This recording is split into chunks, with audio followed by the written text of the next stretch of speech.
Hello friends, मीनाज किचनमध्ये तुमचं खूप खूप स्वागत आहे। आज आपण एक वेगळीच रेसिपी पाहणार आहोत, किनोवा सीड्सचा पुलाव। त्यासाठी कुकरमध्ये 2 चमचे तूप टाकलेलं आहे आणि हे अशा बारीकशा असतात किनोवा सीड्स, त्या थोड्याशा परतून घ्यायच्या आहेत।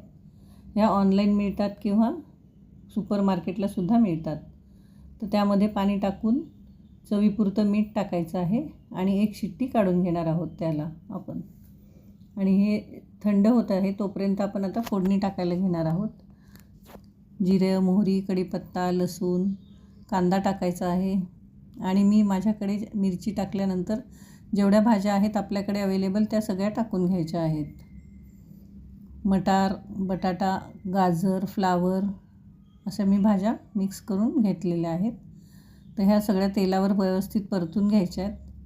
थोडंसं मीठ टाकून घ्यायचे त्या भाज्यांवर आणि नंतर थोडासा गरम मसाला टाकायचा आहे आणि हे व्यवस्थित परतून झाल्यावर ते आपण जे शिजवून ठेवलेलं होतं ते छानसं कुकरमध्ये तयार झालेलं आहे।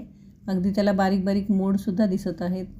कुकरमध्ये शिजवल्यानंतर त्याला बाहेर आलेले मोड दिसत आहेत। तर असं हे टेस्टी, हेल्दी आणि डाएटसाठी सुद्धा हे अतिशय उपयुक्त असं आहे। तर हे तयार झाले, आपण हे सर्व करणार आहोत।